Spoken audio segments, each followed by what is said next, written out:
good evening. And we are thrilled to have you join us tonight for this conversation with our new DA, Brooke Jenkins. My name is Lanier Coles. I'm going to be facilitating the program tonight. I'm here representing D2Unite, which is one of the co-hosts for the evening. In addition to D2Unite, we have a collection of other neighborhood groups and citywide groups from San Francisco that are also co-hosting. This includes SOAR, which stands for Save Our Amazing Richmond, Sunset United Neighbors, Rebuild D6, Activate SF, and I emphasize 8 because I want to make sure you all caught that play on words. That's representing District 8, Activate SF. We also have Advocates 11, and last but not least, Stop Crime SF. So a bit of housekeeping before we jump into our conversation with Brooke. The format for tonight is going to be that I and the other host will be asking a series of questions.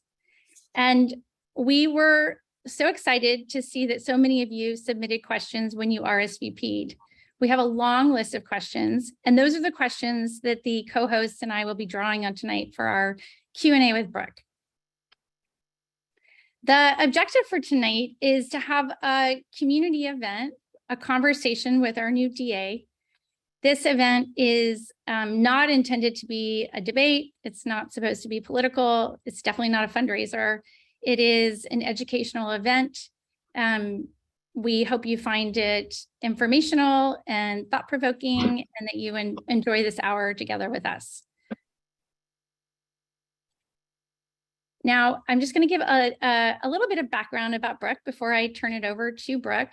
I know you don't need a reminder, but on June 7th, we had a historic recall election in San Francisco.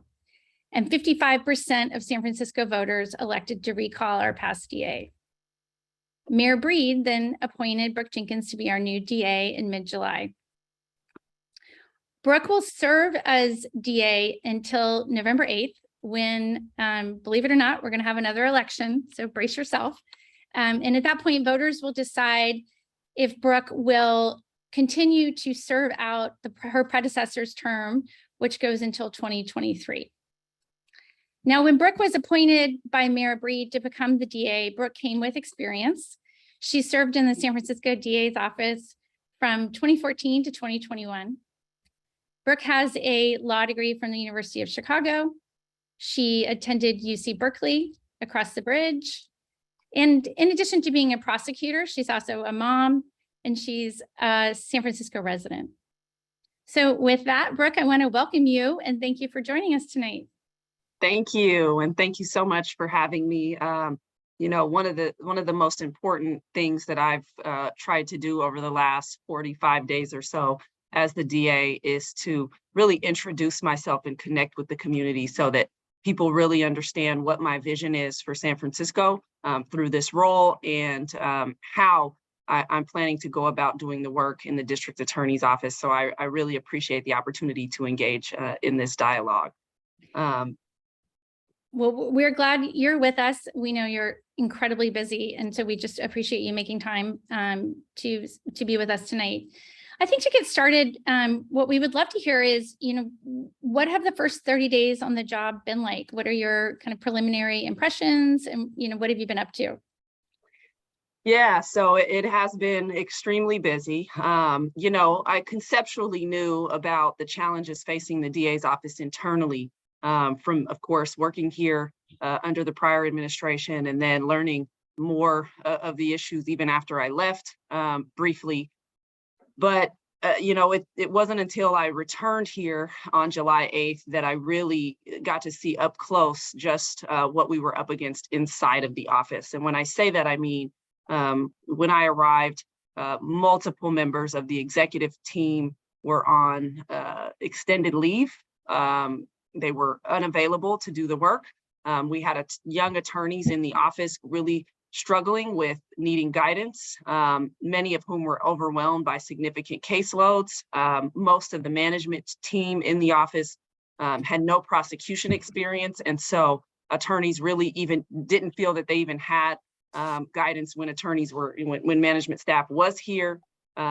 And the office, quite frankly, the structure of it had changed significantly. And so we needed to do, make some changes immediately that would allow us to be more effective in the way that we're handling cases. And so my immediate priority right away was to make sure that the office had a management team comprised of experienced prosecutors. And so, most people are aware that I did, have to release a number of people in that early time to make sure that those who were leading this office were committed to public safety.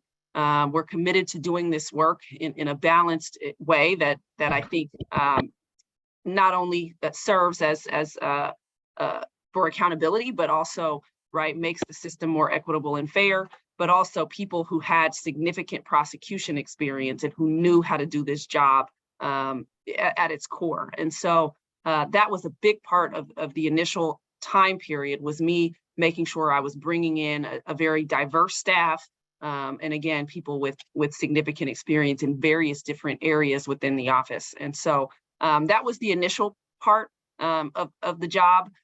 From that point forward, it's been a lot of work to adjust and to work and to change policies within the office.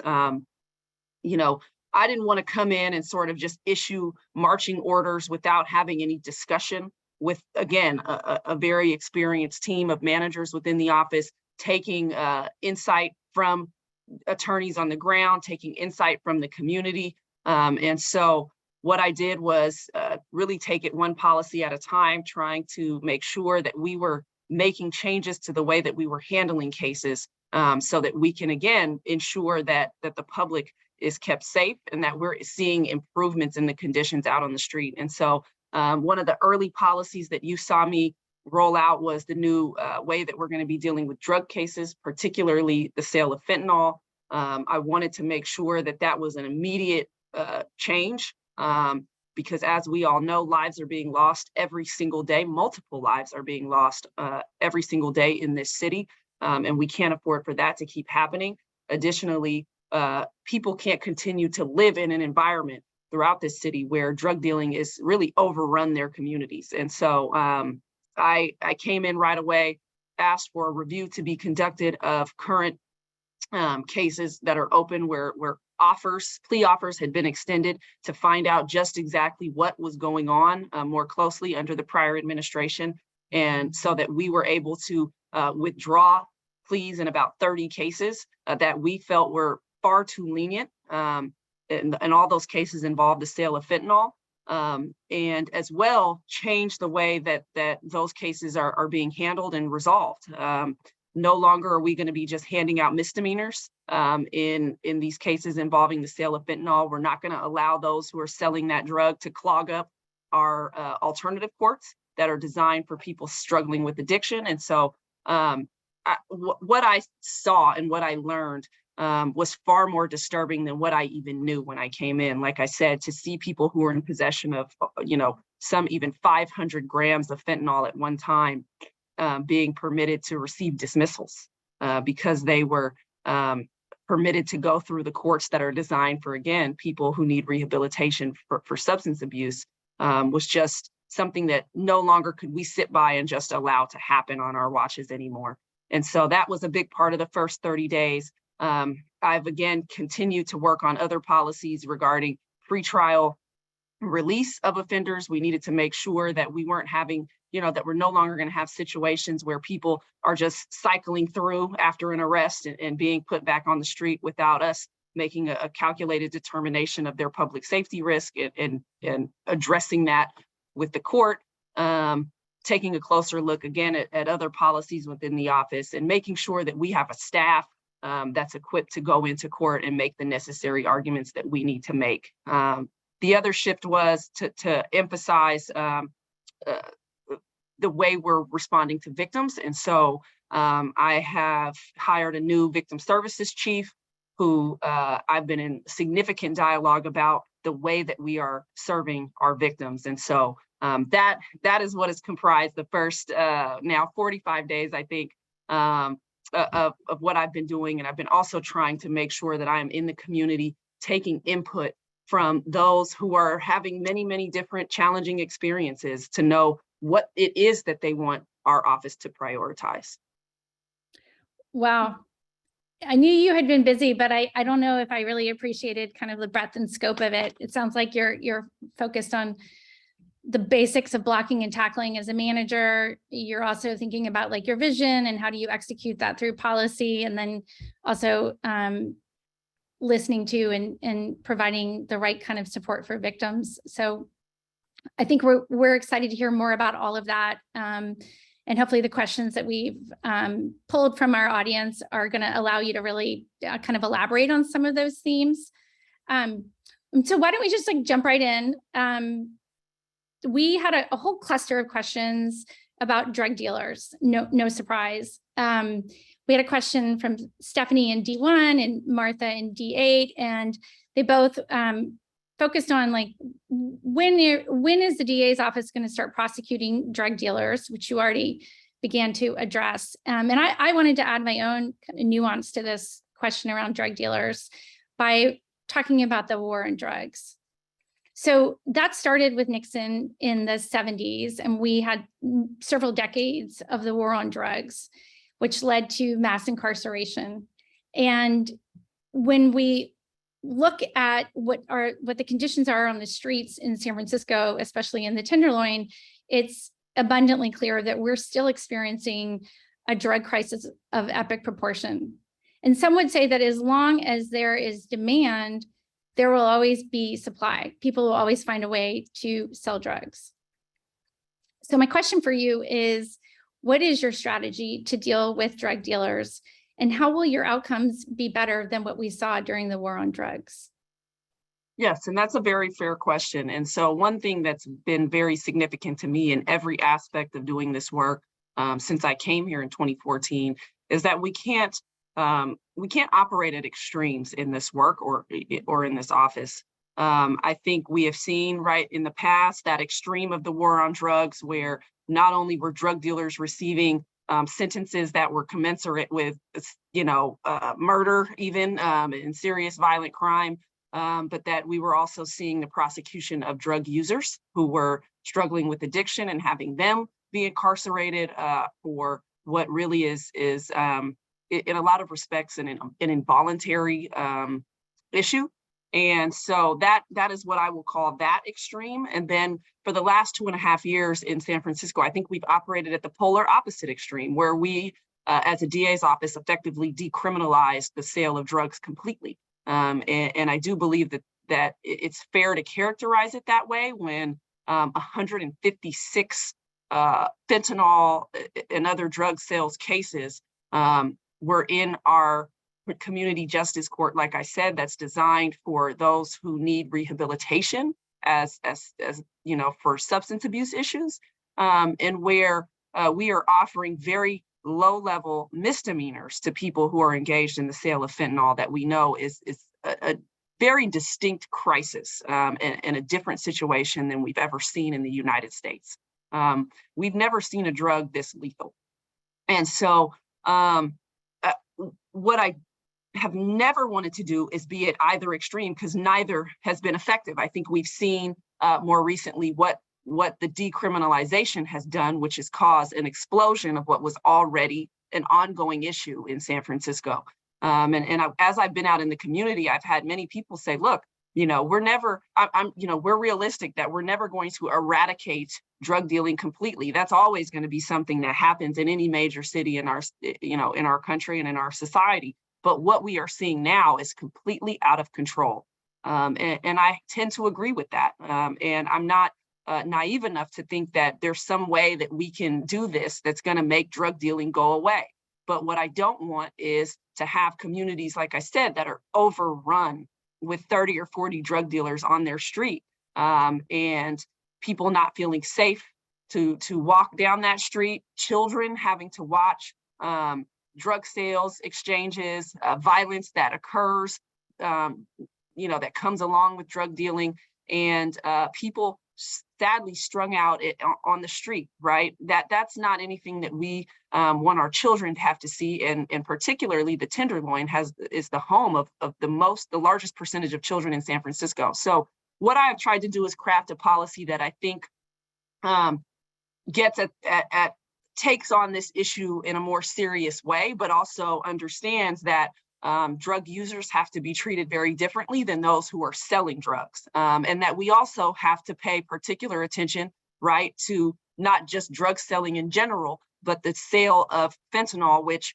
I want to discourage even more so than I do other things. And so that's why the policy that I announced has both general drug dealing, concerns, but also a specific approach in fentanyl cases, like I said, where in egregious circumstances, we're going to be seeking pretrial detention, where people are in possession of weapons, right, guns sometimes, and large quantities of fentanyl, because we just can't keep allowing those who are engaging in the more dangerous behavior, and also those who are repeat offenders of the sale of fentanyl, to just keep cycling back out onto the street with multiple open cases, to keep dealing in the same activity. And so we do have to take a stronger approach, I think, in that regard. But what I'm trying to do with those who are struggling with substance abuse is, like I said, this isn't about taking a punitive approach. This is about recognizing that, most of these people are in a crisis, right? And we're trying to save their lives. And so every ounce of our effort should be to channel them into rehabilitative treatment, however we can do that. And so that is my ultimate goal, but that is the way that I've tried to approach this issue in a very balanced and thoughtful way. Great. Thank you for explaining that. I think many of the people who submitted questions around drug dealing are waiting with great anticipation to see the difference on the streets. So I know there's more to come there. All right, I'm going to turn it over to Brad McMillan. He is here representing SOAR. And so I'm going to turn the mic to you, Brad.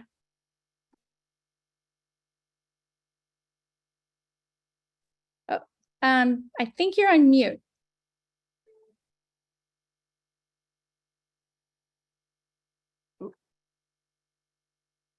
You're back on mute. Yep. Unfortunately, Brad, we're not able to hear you. Can't hear me? Yes, there we now go. we can hear you. Oh, Great. okay. Thank you so much. And I really appreciate your take on the whole drug thing. This is a big problem, and I'm very encouraged by your very sensible approach to this. I have a slightly different question, and it's about the situation that probably most everybody on this Zoom call is aware of, was the situation where the police caught a guy cutting catalytic converter off a car a couple of weeks ago. It was on all the newscasts. It was on Heather Knight had a column on it. And it was just ridiculous because the cops went there and they let him go. They caught him red-handed and let him go. And it was, as it was explained to me later, what I heard is they said, well, we can't arrest the person unless we can prove that it's not his car. And the other part of that is that if they ask him if it's his car, he doesn't have to answer it. So my question is, are these really true? Are these laws? This is ridiculous. And, I mean, we're tying the hands of the police that have a serious job to do.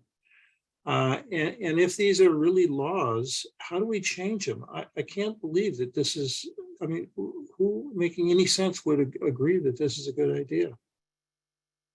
Yeah, so, I don't want to either make excuses for the police or try to debunk, something that they've said.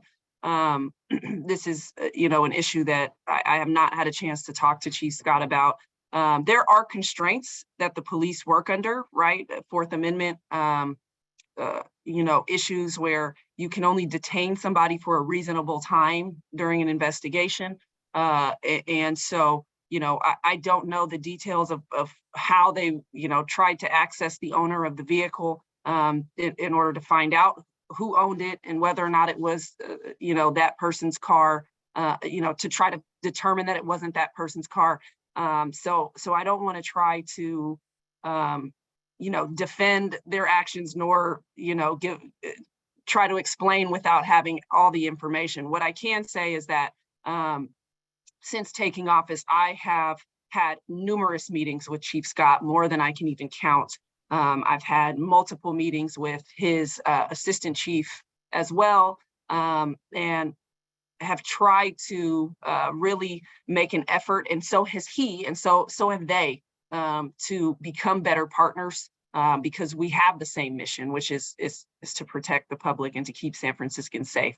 And so one thing that I know he has expressed very openly is that they do have a new partner in this effort, in that there is no excuse not to do the work to the best of their ability. And so my understanding is that the morale within the police department has vastly increased since I took office, and that they, many of them know me because I've been working obviously with them in the trenches for the last 8 years. And so my hope and my expectation is that they are doing everything in their power, right, to address crime in San Francisco. And so that is an issue, now that you brought it up, that I will inquire with Chief Scott about. Some of what they do, especially for younger officers, can be a little bit confusing on the law. And so we have been talking about ways that we can assist in training them on certain legal issues, and they can be training our lawyers on certain things with respect to what they do. And so it may mean that we need to really beef up what some of those trainings are, so that everybody's clear on what the scope of their abilities are. But that's the best that I can give you on that. Thank you. Appreciate it. I'd like to build on Brad's question about property crimes, and not be so specific about the story around the catalytic converter. We've seen headlines for multiple years now about property crimes where the police aren't arresting and the DA is not prosecuting. So what would be helpful to hear from you is, like, what are the conditions, or are they laws? Is it Prop 47 or some other laws that have led us to this moment where property crimes are constantly being witnessed in San Francisco, and it feels like nothing's being done about it? Yeah, so I think there's a number of things that have gotten us to that point. I certainly remember when, being a younger attorney, when Prop 47 was passed, and it did change the way that we could prosecute, obviously, property crimes. I would say that the main, the one that's had the portion of it that's had the most impact on our ability to prosecute was that it removed our ability to elevate charges after somebody has been convicted of multiple petty thefts. So we used to be able to, after somebody had been convicted of 3 misdemeanor petty thefts, we were able to elevate the next offense to a felony, regardless of sort of the value of the items taken, because, right, they were demonstrating repeat behavior. And Prop 47 removed our ability to do that. And so what that did was obviously minimize the consequences for subsequent conduct. What I think in large part has happened is that the DA's office started to take the approach that property crime was just less significant, quite frankly, that it didn't matter as much. Not that it wasn't, a vast problem in San Francisco, but that they were making a choice, not to impose consequences for that behavior. And again, that goes to, right, swinging the pendulum too far to the extreme, because when I go around San Francisco, most people will tell me, right, that these are quality of life issues that are overwhelmingly the problem for them. Thankfully, most people aren't telling me they've been the victims of violent crime. We obviously know that for certain communities, especially the Asian community right now, that it's a significant concern and issue for them. But when you go everywhere else, for the most part, they're telling me, right, that it's my house keeps getting broken into, my car keeps getting broken into, my business keeps dealing with, theft, and we need somebody to do something about it. And so I really think that it's now has to be a priority of this office to no longer treat property crime as though it's less significant, because the community is telling us that they want us to treat it as otherwise. We should have never devalued it, but certainly now I think the community is crying out that they want us to take a different approach. Okay, great. Thank you for sharing a little bit more about property crime. I'm going to turn it over now to Martha Eamon-Conti. She's a fellow member of D2Unite. Martha. Hi, DA Jenkins, you've addressed a number of my questions, but just to add to what you have already mentioned, can you tell us what other priority policy changes you'll be making from your predecessor's time? Yeah, so one of the big things for me is to not have blanket policies, right? That where we say never will we ever do something, right? Because as a prosecution office, we need to maintain discretion. You never know what may happen down the line, right? An egregious type of situation that may come up. I mean, if you go back 15 years or so, none of us would have ever thought that mass shootings would be, right, the problem that they are today. We couldn't have foreseen that schools would be somewhere, that gun violence, right, and these mass shootings would occur. Again, none of us could foresee that a drug like fentanyl would take over the market and start taking lives. And so you never want to put yourself in a position where you've issued a policy that doesn't allow you to properly prosecute certain types of situations or cases should, right, something new arise. And so what I've tried to do is come in and make sure that we are adjusting those types of policies, for which there were many in this office, to make sure that we're addressing all of the types of crimes that we see and deal with effectively, and leaving ourselves the opportunity to do so. One of the big things that was an issue here, really right up to me being appointed, was the refusal under any circumstance for the prior administration to charge prior serious and violent felonies on complaints, right, when a person had committed a new offense. So if somebody had committed a violent robbery in the past and were now charged with a new robbery or an attempted murder, that prior serious and violent robbery was not being included in the new charging document. And the reason that's significant is because we need to be taking account, right, as an office, of what someone's prior history is, particularly those who are committing very serious and violent crimes. And that wasn't allowing us to hold those offenders accountable in the way that we needed to.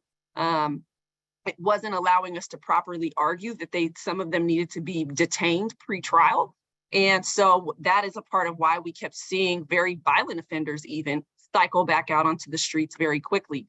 The court, in a recent case that was filed in LA, because George Gascon, who went down to LA, enacted a similar policy down there, where they weren't at all permitted to file those as prior convictions. His attorneys, who are civil service employees, actually sued.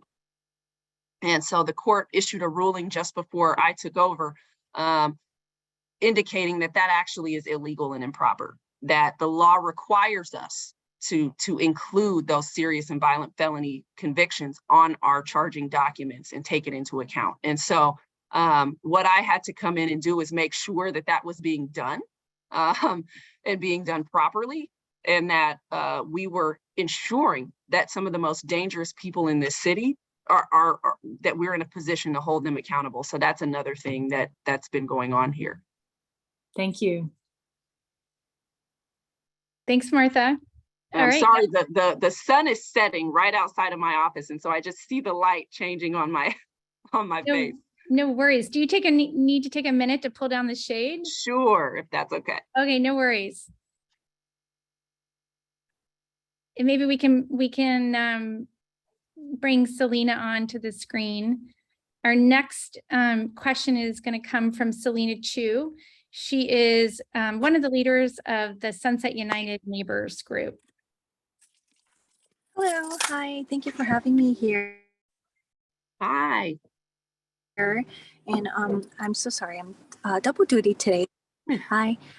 So we had a number of questions submitted about hold for 1 second. We had a number of questions submitted about questions on violence against Asians. As you can see, I'm an Asian American San Franciscan that's been living here since 1994. Including Jennifer and D2, as well as Grace and Diane and D1. As an Asian American, it's been extremely concerning to see the constant uptick in crime, especially against elder Asians. We had a rally not too long ago, and shortly after that, we have more attacks on our senior elders. So how do you plan to stop these attacks on Asian seniors? Yeah, and thank you, Selena, for this question. You know, and as I know you've heard me speak a number of times, this is a real serious priority for me and for this office. We are really at an epidemic, I think, on this issue. And just the other day, I learned that a 7-year-old Asian woman was actually murdered during a robbery across the bridge in Oakland. And I think we're really at a breaking point right now. In the type of violence that's being inflicted, especially on our Asian seniors, to the point that I don't think many of us can stomach it any longer. And so the approach that I have taken is to be very vocal about it, to be very vocal that we aren't going to tolerate it here, that if people engage in this type of conduct, that there will be serious consequences. And that's something that we are committed to, is to making sure that there are serious consequences for this behavior. What I did to try to address this in a more effective way inside of the office was to create what we are calling a new vulnerable victims unit. Normally, and even when I was a younger lawyer in the general felonies unit, we as young lawyers in that unit would handle all sorts of cases that included assault cases. And there was, and your case loads range from drug dealing to assault to attempted murder to burglary to robbery. And so your attention is spread across a number of different cases. You're having to know all those different types of statutes and laws and what it takes to prove them. And the caseloads are rather large. And so it can be difficult and challenging for our lawyers to divide their time to give some of these cases the attention that they need. And so not only are we working on reducing their caseloads in general, but one thing that I wanted to make sure of was that these specific cases of assaults on the Asian community and especially Asian seniors were pulled out of that unit and put in this vulnerable victims unit, which is a specialized unit that is staffed by more senior attorneys. Right now we have one particular lawyer who has been here for, I think, 15 years. Who has handled elder abuse cases in the past and is fully equipped not only to prosecute that case to trial, but also has been doing this job long enough to insist in additional investigation that needs to be done on some of these cases, not only to prove the guilt of the accused, but to make sure that these cases are charged adequately. Charging a hate crime sometimes can be very, very difficult. It requires proof of motive. And when the police arrest, we only have 72 hours to make a charging decision. That oftentimes doesn't lend itself to the necessary investigation into motive, because there are other ways that we can look into it. And so I wanted a senior attorney who was able to assist in directing that additional investigation, and who I asked to oversee that unit was a new chief in our office, who's the chief of the Vulnerable Victims Unit, Nancy Tung, who I know is very, very dedicated, obviously, to this issue as a Chinese American, and is in touch with the community about what's going on. She's the point person for SFPD when these incidents happen, which is also something new, that we have a specific point person in the office that SFPD can communicate with in real time. Also, not just from a prosecution standpoint, but so that we can deploy victim service advocates to these victims right away and get them the help that they need, the support that they need, and connect them to resources. So what my plan is to make sure that, like I said, these cases have serious consequences. And the way to go about that is to make sure that they are being handled by the most experienced prosecutors in the office who can push these cases to trial, to make sure that there is accountability. The other half of it is to engage in a community dialogue. And so something that I've asked my staff to work on is to try to now assemble, town halls or community meetings where we really pull the community in together to have an open discussion about how it is that we've even gotten to the place that things like this keep happening. Because I don't want to just be prosecuting it, right? I want it to stop just like everybody else. And so a part of that is making sure that we try to prevent this. And I think what we need is community discussion and engagement about how, especially with our young people, that we get back to a place where there is respect, reverence, and looking out for each other as human beings. Thank you so much. Yeah, I totally agree. The prevention will be much needed in order to, to stop this. And definitely we don't want to wait until another person dies from this. Thank you so much. Thank you. Thanks, Selena. Next, we're going to hear from David Young. He's from Rebuild D6. And as a resident of D6, I think we all know he is in ground zero when it comes to the open air drug markets. So David. Hi, great to meet you, D.A. Jenkins, and thank you for the opportunity to speak tonight. I am quite literally at ground zero. I live at 701 Minna Street, and the cross street is 8th. Yep. And you may know our address from certain things, right? I will read to you an email from one of my neighbors sent this afternoon to all. We have a building list, right? I count 15 to 20 drug dealers and addicts hanging near the mini alley construction. Is it even worth the energy and time to call police anymore? I'm so frustrated. John is a school teacher. He's lived in the building since it was built in 1999, I believe. I've been there since 2005, and I've been in District 6 since 1997.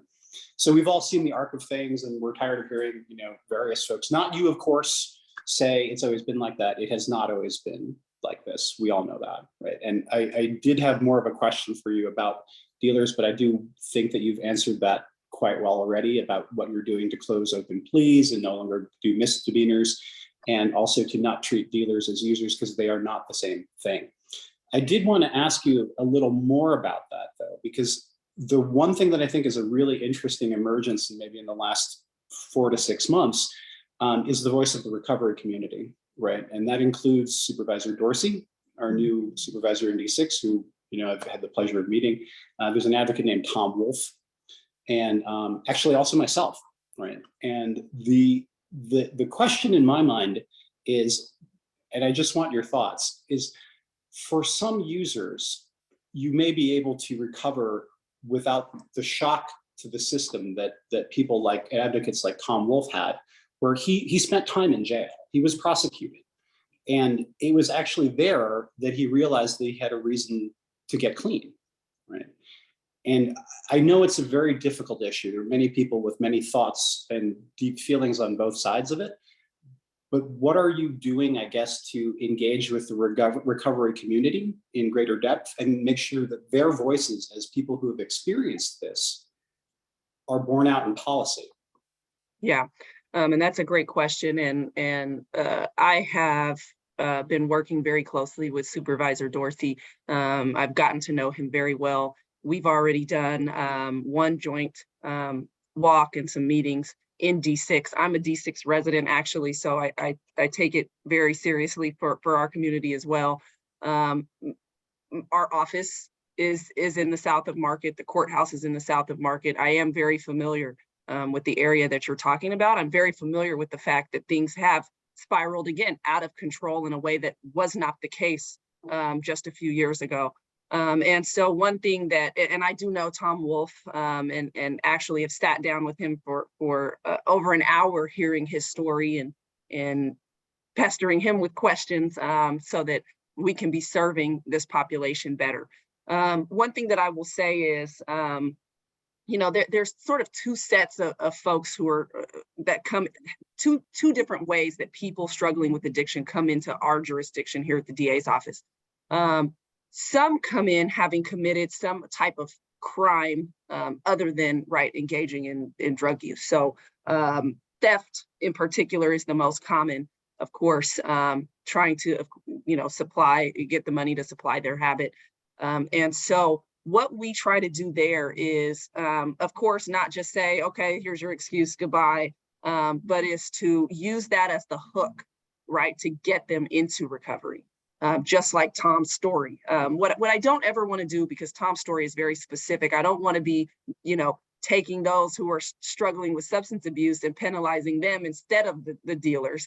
But if they come to us in a certain way, like I said, having committed some type of crime, that's where our drug court, our community justice court, our drug diversion, where we have a number of different ways to help them, to kind of propel them into recovery, to incentivize them to get into recovery. Because as we know, right, self-motivation is very hard in these situations. And so sometimes it takes that hook for people to say, okay, finally. And so that's the way that I see that.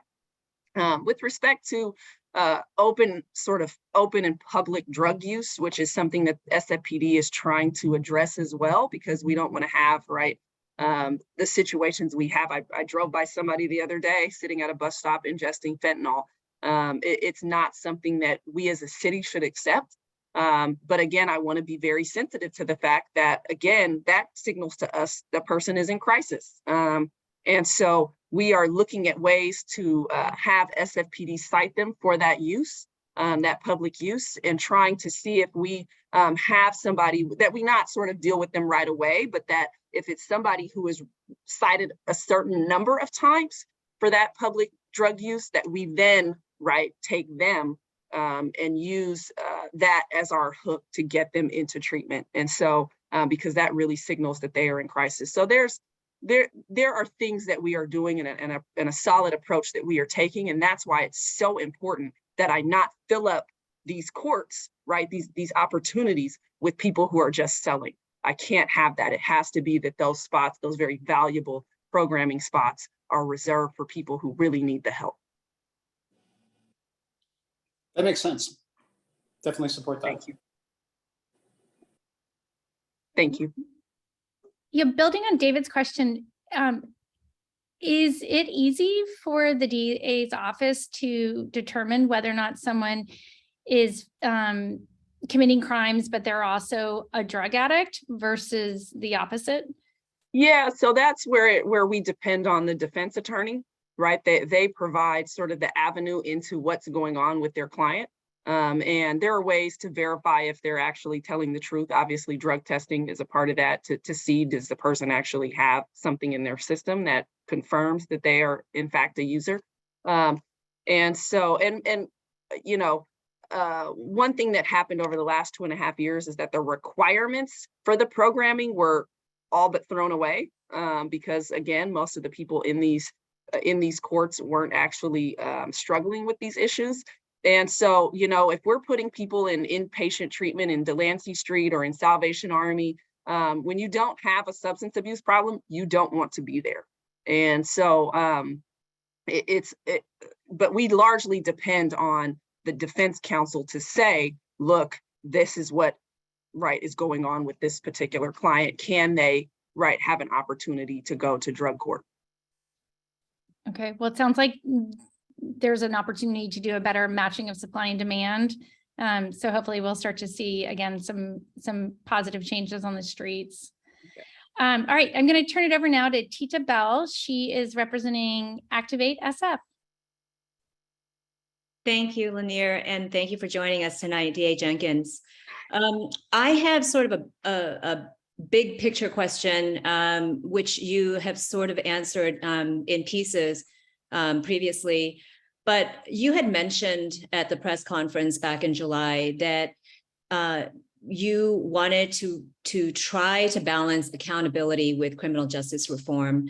And you've already mentioned how you were going to your administration was going to start treating property crimes differently.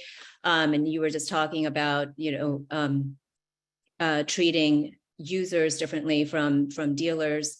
But I wondered if you could also enumerate other ways and maybe sort of like the big, your like overarching bullet points on the ways in which you plan to balance accountability with reform.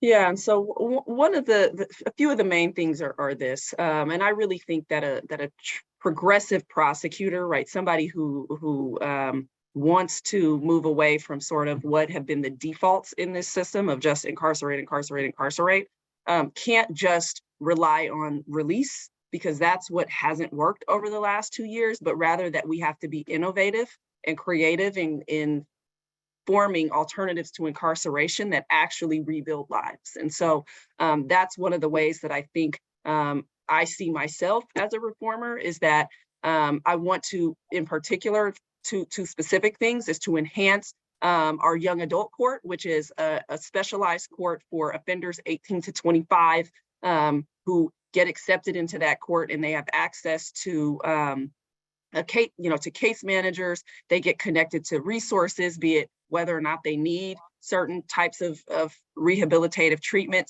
Many of them are young people, need vocational training. They need to get their GED to get a job, right? You need an ID. Many of them don't even have that. And so the case manager really works with them to figure out what their specific, challenges are, and to connect them to the resources that they need. And that's not a program that every, 18 to 25-year-old is accepted into. It's one where, we make a decision based on the facts of their case and their specific situation, but it's a court that's very limited in capacity. And so I want to make sure that we are hopefully enhancing that, maybe even to engage with a second judge, so that we can have, maybe double the amount of our youth that are going through that program, because it has proven to be very successful at preventing recidivism. The other thing that I want to do is create an all female offender alternative court. So a gender specific alternative court for women that really gets to the root of what often brings women into the criminal justice system as offenders, because most of them, in my experience, have really experienced some type of extreme trauma as young girls, be it sexual abuse or domestic violence, that has led them to commit certain types of crimes. And so really being able to connect them to specific resources and giving them the opportunity to rebuild their lives, and keeping them with their children, because many of them have children, so that we're not breaking up families, but still having accountability. In my view, all of these things are accountability, right? Accountability takes many different forms, and it's making sure that we're creating avenues of accountability that propel people into situations where they don't simply reoffend when they reintegrate into the community. The other thing is making sure that I am pushing forward many of the things that I think were effective in certain ways from the prior administration. This isn't a throw the baby out with the bathwater operation that I'm under. His Innocence Commission was a fantastic idea. It's something that we saw was able to exonerate someone who the judge determined was wrong, or who the commission as well as the judge determined was wrongfully convicted. And so it's work that I want to continue doing and enhance the way we're doing it. And so those are things that I'm committed to, like I said, continuing and improving upon. And so those are the few highlights I can give you to my vision of reform. Thank you. Thanks, Tita. I'm just mindful of the clock. We have about 8 minutes left. So we have maybe time for 2 more questions. And if we could do like 2 minutes per question, I think that will allow us to end right at the top of the hour. So next up is Simon Timoney from Advocates 11. Thank you. Can everyone hear me? Yeah. The Zoom miracle. DA Jenkins, thank you for your time and your transparency. We had a question. Patients from D4 wanted to talk about neighborhood surveillance. I also get a lot of questions from small business owners in the OMI and Excelsior about security cameras, both for private use and a potential citywide system. You have come out in support of surveillance cameras to help cut crime. And I'm wondering how you can balance that with right to privacy. You know, we want to know how live videos help you to prosecute criminals and ultimately reduce mass crime events like what we've seen happen in Union Square. Yeah, and this is a very important issue for us as prosecutors. One thing that I will say is juries desire video evidence now, right? In this day and age, they're so used to seeing videos on the news or on social media of cell phone footage of things happening and surveillance, videos from Muni, et cetera. And so there's an expectation now, be it reasonable or unreasonable from jurors, that they have access to video. Because one thing I'll say about San Francisco jurors is that they want to get it right. They do not rubber stamp verdicts. They want to make sure that they are convicting somebody who's actually guilty and that they're convicting the right person. And so the reason that I supported that real-time surveillance camera access is that it allows, in my view, the police to check that they are arresting the right person for the crime, and also to make sure that we're preserving video of certain types of crimes right away. Because one thing that happens is, right, this footage, a lot of these systems tape over, right, record over themselves after some even 24 hours. And so it's making sure that we are capturing these videos right away. The way that we balance it with privacy is that there has to be, and there should be, only specific instances where police have access to real-time video. It shouldn't be something that, right, we just have cops sitting around staring at video monitors 24/7. There will be a set and specific criteria for them to even gain access to that real-time footage that they will need to abide by. And people should be also on notice. We should make sure that people's expectations of privacy are reasonable. And so that means being very transparent about where cameras are, so that you're not in a position where you had no idea, right, that there was a camera there. And so that's the other part of this. Thanks, Simon. All right. Last but not least, our final question tonight will be from Eric Chang, representing Stop Crime SF. Thank you, Lanier. It's great to be here. Brooke, it's great to see you again. Thank you for your time. As the district attorney, you're not in charge of homelessness and you're not in charge of mental illness issues in the city, but at the same time, there is a connection between these issues and crime. How do you plan to collaborate with other city or state departments to try to solve these problems? Yeah, and so I actually just had a meeting with Chief Scott and other members of his team, as well as my chief assistant on this issue in particular, which is that we are going to have to come to the table with other city agencies, Department of Homelessness, Department of Public Health, et cetera, about having a uniform approach to dealing with this particular issue. Again, there are some quality of life issues that we cannot simply prosecute our way out of, right? I can't prosecute someone for being homeless. That one is it's not a crime, and two, wouldn't get us very far, even if I tried. So it's being mindful that if somebody is breaking a law, right, and we know that it is connected to their unhoused status, that we are connecting them with the necessary resources to get off of the street. And so that requires, like I said, this collaboration between all of the agencies in this city. Unfortunately, I think it's very clear when I go out in the public that many people believe that it is something that's under my jurisdiction and something that I'm responsible for dealing with. And they don't quite understand sort of it precisely what the DA's office does.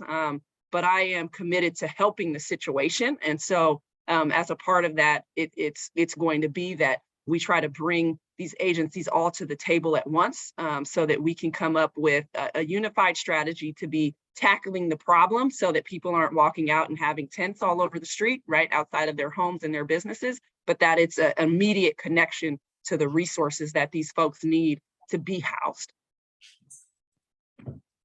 Thanks, Brooke. Thanks, Eric.